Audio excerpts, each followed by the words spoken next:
자, 수업을 시작하도록 하겠습니다. 오늘은 환경 내에서 위해성에 대해서 하려고 그래요. 환경 위해성. 자,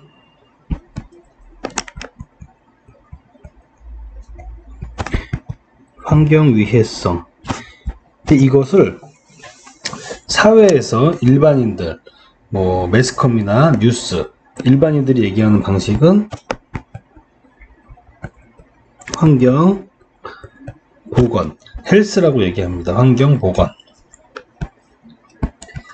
이런 이야기들로 표현으로 훨씬 더 많이 사용을 하고 있어요. 환경 보건. 그래서 일반 기업에서는 이제 환경 위해성이라기보다는 환경 보건 쪽이라고 기업에서도 많이 다루고 있습니다. 하지만 환경을 공부하고 있는 우리 입장에서 이제 교과서를 기준으로 또는 학문적인 것을 기반으로 할 때는 환경 위해성을 공부하는 게 맞다고 할 수 있겠습니다. 자, 먼저 요 그림을 봐가지고 차이점을 우리가 한번 생각해 보려고요. 위해성과 유해성, 위해와 유해, 리스크와 해자드, 이걸 비교해 보는 겁니다. 첫 번째 그림과 두 번째 그림이 있어요. 한 군데서는 위해성이 있고 한 군데서는 위해성이 없습니다. 즉 리스크가 있고 리스크가 없어요. 자, 여기 보면은 뱀이 있죠, 여러분. 뱀은 유해한 물질입니다. 유해한 물질이에요. 독성 물질이라고 생각할게요. 톡스 아니면 톡식. 자, 위험한 겁니다. 위해해요. 하지만 유해해요. 하지만 이게 사람이 없으면 이 유해한 물질이 위해를 가할 수가 있나요? 없죠. 자, 사람이 있으면 유해한 물질이 위해를 가할 수 있습니다. 그래서 이거를 어떤 학자들은 위해와 유해, 이거를 통계학적으로 구분을 해요.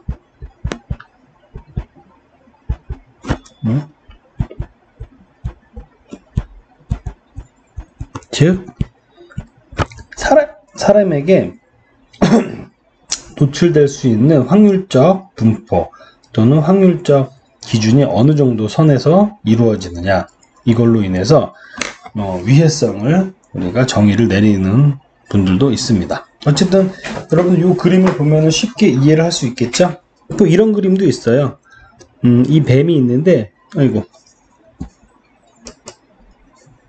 이 뱀을 상자에 넣어놨습니다. 또는 금고에 넣어놨어요. 이 상태는 위해는 있지만 위해는 없다. 그죠? 하지만 금고문이 오픈이 됐습니다. 이렇게 됐어요. 위해가 있고 위해도 있고 이렇게 존재하게 되겠죠. 이런 내용입니다, 여러분. 간단해요. 자, 그럼 우리가 환경 보건이나 환경 위해성을 말할 때 꼭 짚고 넘어가야 될 게 있습니다. 바로 환경 호르몬이에요, 여러분. 환경 호르몬. 자, 환경 호르몬이 뭔가요, 여러분? 환경 호르몬. 이거는 이제 호르몬 수용체 결합 부위를 봉쇄함으로써 정상 호르몬이 수용체에 만나서 뭔가의 반응을 일어나게 해야 되는데요. 정상 호르몬이 수용체에 접근하는 것을 막는 겁니다.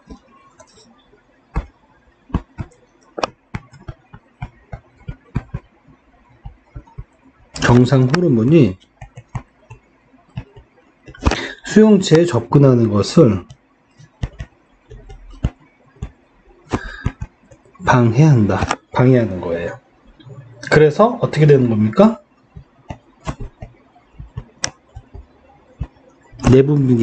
내분비계에 이상이 생기는 거예요. 즉, 정상적으로 기능을 발휘하지 못한다. 정상 호르몬이 수용체에 접근하는 것을 막아서 내부분계가 기능을 발휘하지 못하도록 하는 겁니다. 이 환경 호르몬, 이런 애들을 다 환경 호르몬이라고 해요. 그러면은 이렇게 정상 호르몬이 수용체에 접근하는 것을 방해해서 내분비계에 이상을 일으키게 하는 이런 활동들을 어떤 식으로 하게 되냐면요. 우리가 미믹, 그리고 블러킹, 또 트리거, 이 세 가지가 아주 주요한 기능인데요. 이게 다른 거였을까? 모방, 봉쇄, 그리고 트리거라고 있습니다. 트리거가 촉발이에요. 촉발작용. 자, 이 세 가지가 아주 환경 호르몬이 문제가 될 수 있는 기능들입니다. 모방, 봉쇄, 촉발. 모방은 말 그대로 내분비계 장애 물질이 환경 호르몬이 마치 정상 호르몬과 유사하게 작용하는 거예요. 모방은 환경 호르몬이 또는 내분비계 장애 물질이 마치 정상 호르몬과 유사하게, 모방, 유사 비슷한 뜻이죠. 이렇게 하는 겁니다. 봉쇄는 뭐예요? 호르몬 수용체 결합 부위를 봉쇄하는 겁니다. 즉 뭐냐면은 이런 내분비계 장애 물질이 정상 호르몬과 유사하게 작용을 하면서 그 수용체에 결합을 하려고 하는 거예요. 그러다 보니까 진짜 호르몬은 결합할 수 있는 기회를 놓치겠죠. 그렇죠? 그래서 내분비계가 기능을 발휘하지 못하도록, 즉 자연 호르몬의 기능을 마비시키는 겁니다. 봉쇄시킴으로써, 못 만나게 함으로써 자연 호르몬의 기능을 마비한다. 모방, 유사, 봉쇄 다 연관이 돼요. 그죠? 자, 이 촉발작용은 정상적인 호르몬이 수용체에 만나가지고 어떤 대사활동이 일어나야 되는데 정상 호르몬이 안 만나고 환경 호르몬이 수용체에 만나서 어떤 엉뚱한 대사작용을 하는 겁니다. 촉발이 엉뚱한 기능을, 엉뚱한 활동을 하는 거죠. 정상 호르몬이 정상적인 대사활동을 해야 되는데, 자, 세 가지가 다 유사하게 연관되어지는 뜻이에요. 연관,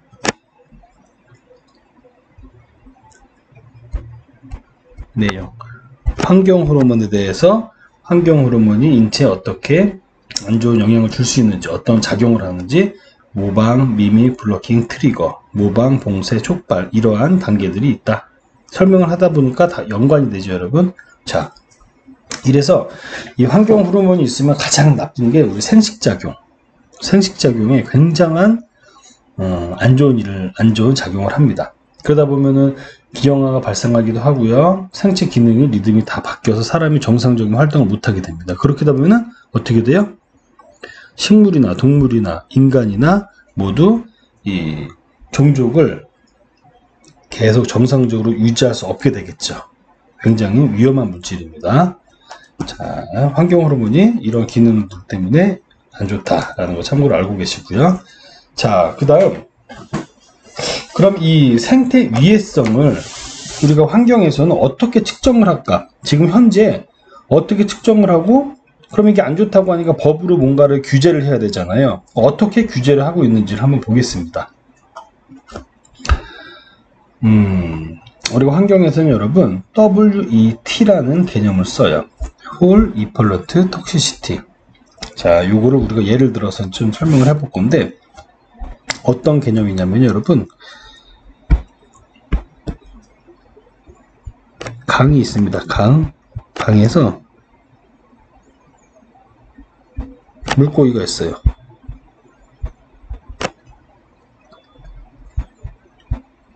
(100마리가) 있습니다. 자, 이게 이제 기준이에요. 이런 상태가 있습니다. 이 WET라는 개념이 뭐냐면요, 여기에서 30마리 사망, 50마리 사망, 100마리 사망, 이걸 가지고 평가하는 거예요. 이유는 모르지만 Whole Effluent Toxicity입니다. 통합독성이에요. 통합독성. 강이 있는데, 강에 물고기가 100마리가 있는데요, 30마리가 죽었어요. 그럼 예를 들어서 독성 수치 계산하는 법은 있지만 독성 수치를 30이라고 할게요. 독성 값을 30. 50마리가 죽었어요. 독성 수치 50.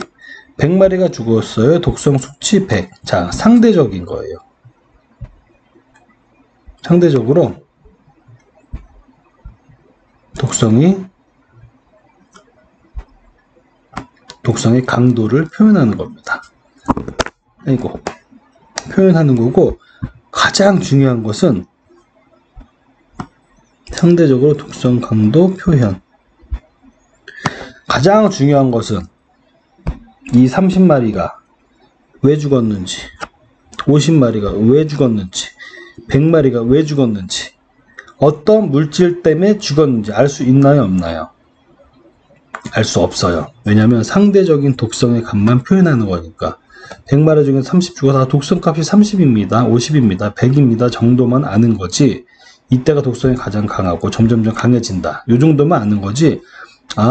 어떤 공장에서 뭐 폐수를 내보냈는데 그 안에 구리라는 물질이 있었어요. 이 구리 때문에 물고기 100마리 중에 30마리가 죽었습니다.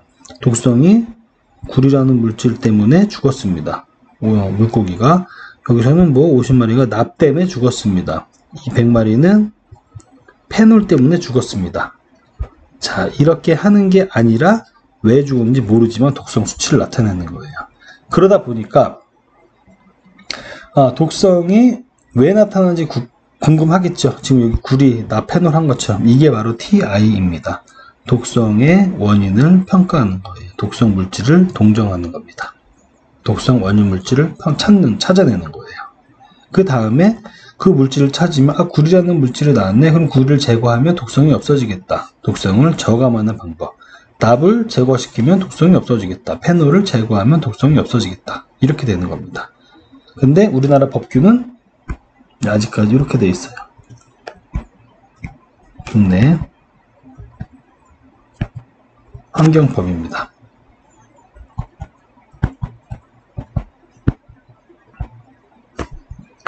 통합 독성으로 규제. 단점은 어떤 물질이 또는 어떤 물질에 의해서 독성이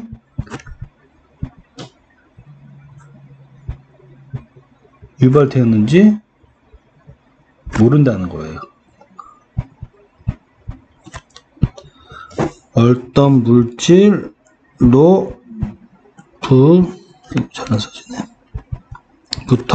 어떤 물질로부터 독성이 유발되었는지 모른다. 하지만 물고기들이 죽은 거 그 정도만 보고 상대적인 독성으로 독성이 있다 없다는 빠르게 알아낼 수 있다. 이게 WET라는 개념입니다. 통합독성, 박류수 통합독성이라고 해요. 자, 국내에는 여러분, 다시 정리하면 국내에는 이런 위해성이나 보건 이런 쪽을 수질에서 강이나 바닥 이런 물에서는 독성으로 규제를 한다는 거예요. 생물을 이용해서. 이 생물은 물벼룩으로 합니다. 물벼룩은 좀 이따 나올 거예요. 근데 실제적으로는 이렇게만 하면은 관리가 안 되겠죠. 그래서 많은 연구자들이 얘네들이 물고기가 죽으면 왜 죽었는지를 찾아내고, 찾아내는 물질을 저감을 시키고, 그래서 깨끗하게 만든다. 깨끗하게 만든다. 위해성이 없게 만든다. 이런 체제로 운영이 되고 있습니다, 여러분.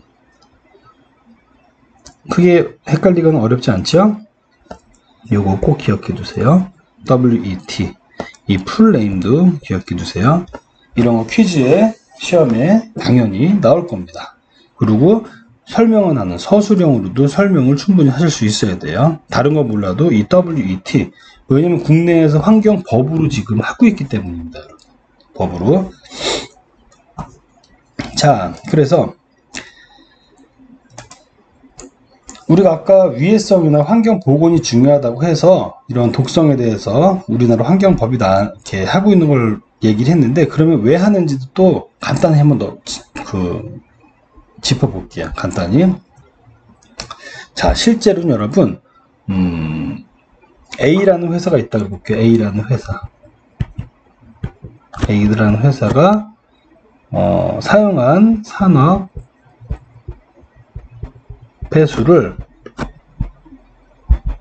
정화를 시켜서 법을 다 통과해서 강에 방류를 했습니다. 자, A라는 회사가 산업활동을 해요. 뭔가를 만들고 막 합니다. 그러면 물을 사용하게 돼요. 모든 공장에서. 거기서 나오는 게 산업폐수라고 합니다. 산업폐수라고 하는데 얘네들을 강으로 배출을 하는데 그냥 배출할 수는 없으니까 더러웠던 물질, 오염된 물질들을 싹 제거한 다음에 정화를 해서 내보냅니다. 그리고 그 정화한 것을 제대로 됐는지 법으로 저희가 규정이 있는 것을 확인을 해요. 이건 뭐냐면 A, B, C, D 뚜뚜뚜뚜 있습니다. 이거는 뭐 1 이하, 이거는 2 이하, 이거는 뭐 뚜뚜뚜 Z는 뭐 1, 10 이하 이렇게 처리를 해야지만 오염물질이 이 정도 이하의 물질로 있어야지만 강에 방류할 수 있다 라고 규정을 내줬어요. 그래서 실제로 A 회사가 산업폐수를 방류해서 다 정화를 해가지고 모든 법을 만족시켜서 강에 방류를 했습니다. 그럼 아무 문제가 없어야 되잖아요. 그런데 그렇게 했는데도 물고기가 죽네요. 물고기가 사망을 합니다. 자, 어떤 물질인지 알 수 없어요. 법으로 다 했는데도 죽었으니까. 그래서 아까 통합 독성이 단점은 뭐예요? 어떤 물질로 인해서 독성이 있는지 모르지만 독성이 있냐 없냐는 빠르게 볼 수 있죠. 통합적으로다가. 그죠? 어떤 물질인지 모르지만 전체 통합적으로다가 뭔지 모르지만 하여튼 죽으면 독성 물질이 있다. 안 죽으면 독성 물질이 없다. 이겁니다. 쉽게 이해되죠? 자, 그래서 법을 다 맞췄는데도 강에 방류를 했더니 물고기가 사망하는 일이 발생을 해서 우리가 A부터 Z까지 모든 건 분석은 하고는 있지만 이 이외에 우리가 알 수 없는 물질이 또 있을 수 있겠구나. 근데 그런 거를 하나하나 다 분석을 해서 법으로 만들려다 보니까 너무 어렵고 힘듭니다. 그래서 생물을 이용해서 생물이 죽으면 독성이 있다고 하고 배출을 못하게 하고 생물이 안 죽으면 독성도 없으니까 강에 배출을 하게 하자. 이런 취지로 나온 겁니다, 여러분.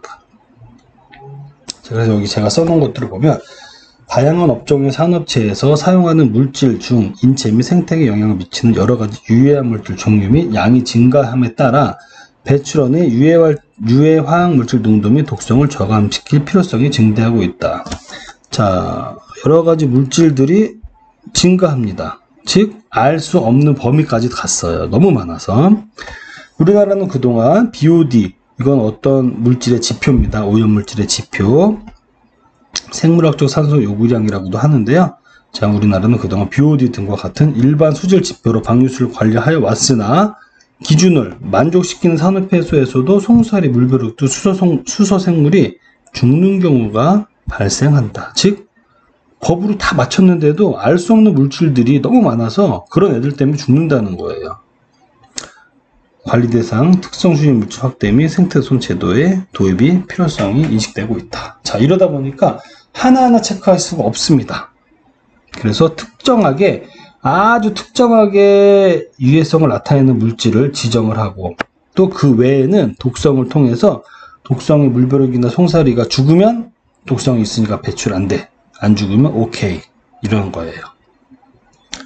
자, 이런 취지로 생태 독성이라는 제도가 발생이 됐고 인간에게 유해성을 줄 수 있는 이런 환경 보건 분야에서 많은 기여를 하고 있습니다.